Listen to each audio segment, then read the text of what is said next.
అందరికీ నమస్కారం. కే స్టేషన్ కి స్వాగతం. మీరు పంచతంత్ర కథలు ముందు భాగాలు చూశారని ఆశిస్తున్నాను. చూడకపోతే దయచేసి ముందవి తప్పకుండా చూడండి. ఈ రోజు మనం కోడి తొక్కిన నువ్వుల కథ మరియు ఆశపోతు నక్క కథ చెప్పుకుందాం. హిరణ్యకుడనే ఎలక తన పూర్వ కథను ఇలా చెప్పడం ప్రారంభించాడు. నేను నగరంలో ఉంటున్నప్పుడు ఒక సత్రంలోని కలుగులో నివసిస్తూ పరుల ఇళ్లల్లోకి పోయి వారు దాచుకున్న సొమ్మును బంగారాన్ని నా నోటితో ఖర్చుకొని వచ్చేదాన్ని. వాటన్నిటినీ ఆ కన్నంలో దాచేదాన్ని. చివరకు తెచ్చుకున్న ఆహారాన్ని కూడా.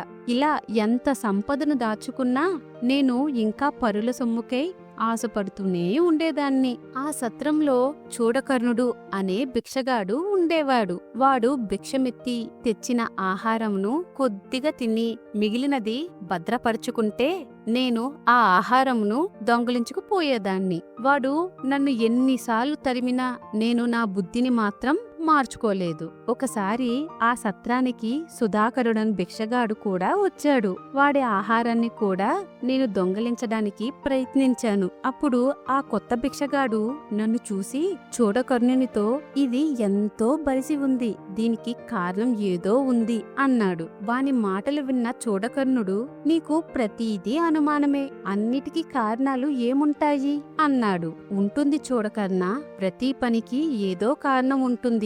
నీకొక కథ చెప్తాను విను, అప్పుడు నువ్వు నా మాటలను నిజమని ఒప్పుకుంటావు అంటూ ఆ కథ చెప్పసాగాడు. ఒక గ్రామంలో శంకరయ్య అనే బ్రాహ్మణుడు ఉండేవాడు. అతడు తన తండ్రికి శ్రాద్ధము పెట్టుటకు నిశ్చయించి తన భార్యని పిలిచి నువ్వుల పిండిని చేయమన్నాడు. ఆ ఇల్లాలు ఇంట్లో ఉన్న నువ్వులను బాగుగా శుభ్రపరిచి వాటిని బయట ఆరవేసి మరో పనిలో పడింది.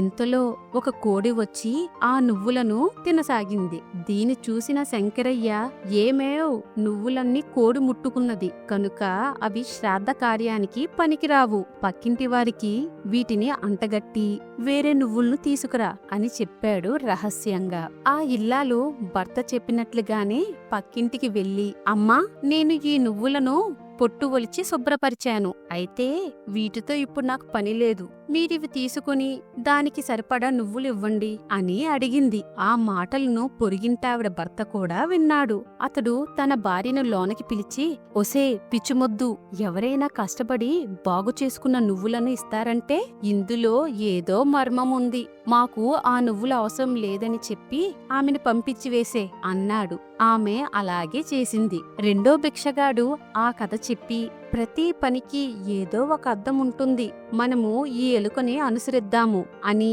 నాతో పాటు అనుసరించి నా కన్నమును చూసి దాని గుణపంతో త్రవ్వగా అక్కడ వారికి నిన్ను ఎంత కాలం నుండి దాచిపెట్టుకున్న సంపదంతా కంటపడింది. నా సంపదంతా పోవడంతో నేను మరలా ఆహారం కొరకై వారి భిక్షను దొంగలిస్తుండగా చూసి దీనికి ఎప్పటికీ బుద్ధి రాదంటూ నా మీదకు కర్ర విసిరేశాడు. అది కనుక నాకు తగిలుంటే నేను చచ్చేవాణ్ణే. నా అదృష్టం బావుండి తప్పించుకున్నాను. ఇక అక్కడ ఉండడం క్షేమం కాదని భావించి నేను ఈ అడవికి వచ్చి ఇక్కడ నివసించసాగాను. ఆ వృత్తాంతం తెలుసుకున్న మందరుడు హిరణ్యకంతో, మిత్రమా, అతిలోభత్వం ఎన్నడూ పనికిరాదు. దొరికిన దానితో తృప్తి పడుటయే ఉత్తముల లక్షణం. అది మీరిన వారికి నక్కకు పట్టిన గతే పడుతుంది అన్నాడు. నక్కకు పట్టిన గత? ఎవరా నక్క? ఏమా కదా అడిగింది లఘుపతనకం ఉత్కంఠంగా. మందరుడు అనే తాబేలు రాజు ఇలా చెప్పింది. ఒక అరణ్యంలో ఒక వేటగాడు ఒక జింకను చంపాడు. దాన్ని వాడు భుజమున వేసుకుని పోతుండగా అటువైపుకు వచ్చిన పామును చూడకుండా దాన్ని తొక్కాడు. వేటగాని కాలి కింద పడిన పాము చచ్చిపోతూ ఆఖరి క్షణంలో అతన్ని కాటివేసింది. దానితో ఆ వేటగాడు తక్షణమే మరణించాడు. ఇలా జింక, పాము, వేటగాడు శవాలు ఆ అడవిలో పడి ఉన్నాయి. ఆ సమయంలో ఆహారం కొరకు అటువైపుగా వచ్చిన ఒక నక్క ఈ మూడిటిని చూసింది. అంతే, దాని ఆనందానికి అవధులు లేకుండా పోయాయి. ఆ రోజు లేస్తూ ఎవరి మొహం చూశానో గాని ఒక్కసారి జింక, పాము, మనిషి దొరికారు. ఈ ఆహారం నాకు చాలా రోజులకు సరిపోతుంది. ఇక నాకు ఆహారం కోసం ఎటువంటి లోటు ఉండదు. ఆహా, నా భాగ్యమే భాగ్యము కదా, నన్ను మించినవాడు లేనే లేడు కదా అనుకుంటూ ఆనందంతో అటూ ఇటూ గెంతింది. పకపక వికవిక నవ్వుకుంటూ తుల్లింది. కాసేపటికి ఆకలి విషయం గుర్తొచ్చి ఈ పూటకు ఏది తిందామా అని మూడింటి వంక చూసింది. అయితే ఆ మూడిట్లో దేన్ని తినడానికి దానికి మనస్కరించలేదు. ఈ పూటకు వేరే ఏదో ఒకటి తినేస్తాను. ఉదయాన్నే ఈ పాముతో మొదలుపెట్టి దాన్ని 2 రోజులు, జింకను ఒక 10 రోజులు, మనిషిని ఒక 1 రోజులు తింటాను అనుకుని సమీపంలో ఆహారం కోసం ఏదైనా చిన్న జంతువు దొరుకుతుందేమోనని చూసింది. వేటగాడికి సమీపంలోనే వాడి విల్లుత్రాడు పడి ఉన్నది. దాన్ని చూసి నక్క జంతు నరంతో చేసింది కనుక ఈ పూట దీనితో నా ఆకలి తీర్చుకుంటాను అని దాని దగ్గరకు చేరి ఆ విల్లుతాడును తన పంటితో గట్టిగా కొరికింది. అంతే, ఆ విల్లుతాడు పుటుక్కన తెగడంతోనే దానికి కట్టిన పుల్ల వేగంగా వచ్చి నక్క గుండెలో గుచ్చుకుంది. అది కెవ్వున అరిచి బాధతో మిలికలు తిరుగుతూ ప్రాణాలు వదిలింది. కావున మిత్రమా, ధనము సంపాదించడం మంచిదే, కాని దాన్ని మొరగబెట్టుటకు మంచిది కాదు. దీనివలన ప్రాణాలకు అపాయము, తెలిసింది కదా అని పలికాడు మందరుడు. ఆ మాటలకు హిరణ్యకం నిజమేనని తలుపుతూ, నీ వంటి విజ్ఞానత తెలిసినవాడు నాకు మిత్రుడిగా దొరకడం నా అదృష్టం అంది. అలా ఆ ముగ్గురు మంచి మిత్రులై ఒకరిని విడిచి మరొకరు ఉండలేనట్టుగా జీవించసాగారు.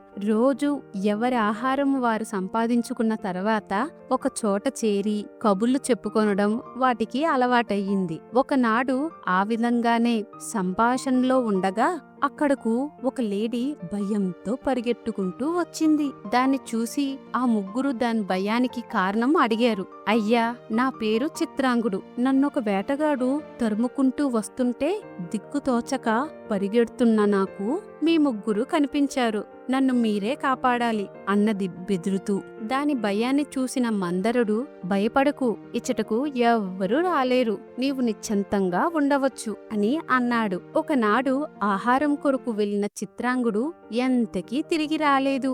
దానితో కంగారు పడిపోతూ లఘుపతనకం ఎగిరి వెళ్లి అడవి అంతటినీ వెతికి ఒక చోట వలలో బందీగా ఉన్న చిత్రాంగుని చూసి, చిత్రాంగా, ఈ వలలో నీవు ఎట్లా చిక్కున్నావు అని బాధపడుతూ అడిగింది. మిత్రమా, అదంతా తర్వాత చెబుతాను. నీవు వెంటనే పోయి హిరణ్యకుని ఇక్కడ తీసుకురా. అతడు ఈ వలతాలను తెంపి నన్ను విముక్తురాల్ని చేస్తాడు అన్నాడు. చిత్రాంగుడు కంగారుగా లఘుపతనం తన మిత్రుడైన హిరణ్యకుని చిత్రాంగుని వద్దకు తీసుకుపోయింది. హిరణ్యకుడు చిత్రాంగుని వలను తన పళ్ళతో కొరికి తప్పించాడు. తర్వాత లఘుపతనం ఎగిరి వెళ్ళిపోగా ఈ రెండు నెమ్మదిగా నడవడం ప్రారంభించాయి. చిత్రాంగా, నీవు ఎంతో బుద్ధిశాలయ్యుండి ఆ వలలో ఎట్లా చిక్కుకున్నావు?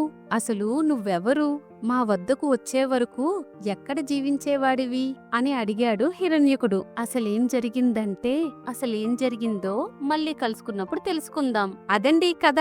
మీకు నచ్చితే దయచేసి లైక్ చేయండి, మీ మిత్రులతో షేర్ చేయండి. ఇంకా మన కేఎస్ స్టేషన్ కి సబ్స్క్రైబ్ అవ్వడం మర్చిపోకండి. మీ మద్దతుతోనే ఈ కథలు ఎక్కువ మంది తెలుగు ప్రేక్షకులు చేరుకుంటాయి, అలాగే మమ్మల్ని ప్రోత్సహిస్తాయి.